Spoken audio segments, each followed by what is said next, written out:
चैत्र नवरात्र उत्सव में भक्तिमय वातावरण में माता की चौकी का आयोजन संपन्न हुआ। कोपरी में धर्मवीर श्री आनंद दिघे प्रतिष्ठान चैत्र नवरात्र उत्सव में सिंधी भजन संध्या में भक्त हुए तल्लीन। जय माता दी, चलो बुलावा आया है, माता ने बुलाया है, इस साज को बोलकर माँ बेटी एवं प्रीति संस्कृति को मानने वाले हिंदी व मराठी भजन के जरिए कोपरी में चैत्र नवरात्र उत्सव में गुरुवार रात भक्तिमय व प्रसन्न वातावरण में माता की चौकी व सिंधी भजन संध्या का कार्यक्रम संपन्न हुआ। शाम को देवी के संग्रह संगीत महाआरती की गई। इस खास मौके पर श्रीमती लता एकनाथ शिंदे, शिवसेना के पदाधिकारी प्रकाश कोटवानी आदि के साथ शिवसेना के पदाधिकारी व भक्तों की उपस्थिति रही। ठाणे पूर्व के कोपरी परिसर में संत तुकाराम महाराज मैदान में उप मुख्यमंत्री एकनाथ शिंदे के माध्यम से धर्मवीर श्री आनंद दिघे प्रतिष्ठान व श्री अंबे मां चैत्र नवरात्र उत्सव में सहस्त्र चंडी हवनात्मक नवकुंडी महायज्ञ शुरू है। प्रतिदिन सैकड़ों की संख्या में भक्त दर्शन एवं महाप्रसाद का लाभ ले रहे हैं। महायज्ञ के पंचम दिवस उल्लासनगर के कला पथक ने माता की चौकी का कार्यक्रम प्रस्तुत किया। श्री गणेश वंदना कर माता की चौकी के भजन संध्या देवी माता का उदो उदो के साथ शिव शंकर भोलेनाथ के साथ भगवान झूलेलाल के भजन में असंख्य भक्तों ने भक्तिभाव से उपस्थिति दी। सहस्त्र चंडी हवनात्मक नवकुंडी महायज्ञ निमित्त माता का विशेष दरबार सजा। माता रानी के प्रसाद वितरण के साथ ही कार्यक्रम को संपन्न किया गया।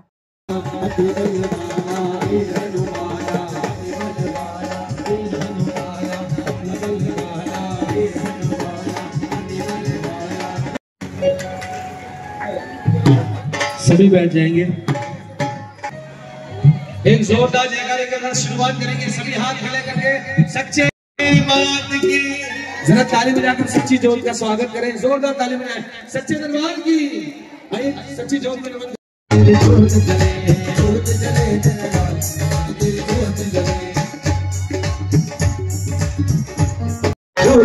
दिन रात मेरी जोत जले दिन रात तेरी जोत जले। ये आवाज में सबकी चाहूंगा, सबके दोनों मेरी मां भगवती है। गायकवाड शाखा प्रमुख कोपरी। चैत्र नवरात्र 2025 हे देवीचं 13वं वर्ष आहे। 13 वर्ष सातत्याने सर्व इथे कार्यकर्ते वगैरे इथे देवीची सेवा करत असतात। मी खरं तर खूप आभार मानेल साहेबांचे की हा कार्यक्रम कोपरीकरांसाठी कोपरीमध्ये साहेबांनी आयोजित केला। देवीचं 13वं वर्ष आहे। 13 वर्ष साहेबांनी वेगवेगळे कार्यक्रम इथे आयोजित केले। 9 दिवस हा कार्यक्रम चालतो। देवीचं आगमन 30 तारखेला देवीचं आगमन झालं गुढीपाडव्याच्या दिवशी आणि विसर्जन आहे 6 तारखेला। मी सर्वांना आवाहन करेल, सर्वांनी देवीचं दर्शन घेण्यासाठी नक्कीच उपस्थिती दाखवावी। धर्मवीर आनंद दिघे साहेबांनी सुरू केलेला हा नवरात्र उत्सव गेल्या अनेक वर्षापासून दिघे साहेबांचं निधन झाल्याच्या नंतर एकनाथ शिंदे साहेबांनी हा उत्सव हातात घेतला। त्यापासून ह्या कोपरीमध्ये नवचैतन्य आणि लोकांच्या निरोगी आरोग्यासाठी हे महाचंडी यज्ञ इथे आयोजित केला। हा करण्याचा उद्देश एवढाच होता शिंदे साहेबांचा की इथल्या नागरिकांना, माझ्या मतदारांना, आमच्या शिवसेनेला चांगलं निरोगी आरोग्य लागो, त्यांच्यामध्ये भरभराटी येवो आणि उत्तम आरोग्य सगळ्यांचं राहावं याकरता ह्या उत्सवाची दिघे साहेबांच्या नंतर उत्सवाची पूर्ण जबाबदारी शिंदे साहेबांनी केली आणि या उत्सवामध्ये आमचे सर्व शिवसेनेचे पदाधिकारी तन मन धन स्वतःहून पुढाकार घेतात आणि जे पडेल ते काम स्वीकारतात आणि काम करण्याची तयारी दाखवतात। त्याच्यामुळे शिंदे साहेबांनाही काहीही इथे बघायला लागत नाही, एवढे तत्पर आमचे पदाधिकारी आणि सर्व कार्यकर्ते आहेत। वेगवेगळे मान्यवरी असतात, वेगवेगळे कार्यक्रम असतात रोज। दरवर्षी या उत्सवाला आमदार आता शिंदे साहेब जेव्हा मुख्यमंत्री होते तेव्हा अनेक मंत्री हा उत्सवाला येऊन भेट देत होते, आईचं दर्शन करायला येत होते, आंबे मातेचं दर्शन करायला येत होते आणि मग कार्यक्रमाच्या निमित्ताने 9 दिवस ठाणेकर नागरिकांना म्हणा, कोपरीकर नागरिकांना म्हणा एक आनंदाचा उत्सव असतो। त्याकरता कार्यक्रम सांस्कृतिक कार्यक्रम म्हणजे 9 दिवस चांगल्या पद्धतीने मध्यात मारवाडी लोकांसाठी एक कार्यक्रम असतो, राजस्थानी लोकांसाठी एक असतो, मराठी लोकांसाठी 2-3 कार्यक्रम त्यांच्यासाठी असतात, सिंधी लोकांसाठी त्याचा एक कार्यक्रम असतो. असे विविध घटकातील लोकांसाठी हा एक चांगला सांस्कृतिक कार्यक्रम इथे देण्याचा आम्ही प्रयत्न करत आहोत.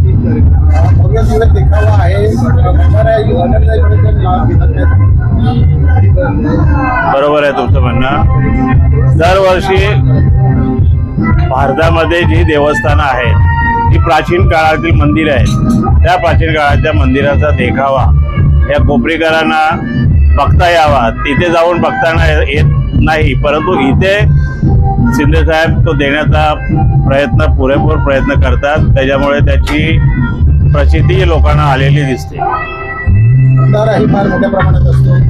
भंडारा शिंदे साहेब, मुख्यमंत्री एकनाथ शिंदे साहेब, उपमुख्यमंत्री एकनाथ शिंदे साहेब आत्ताचे, यांचं नेहमीच एक वचन राहिलेलं आहे की भुकेलेलं अन्न मिळायला पाहिजे. आणि जेव्हा आपण दान धर्म करतो तेव्हा अन्नदान हे सगळ्यात सर्वश्रेष्ठ दान असतं.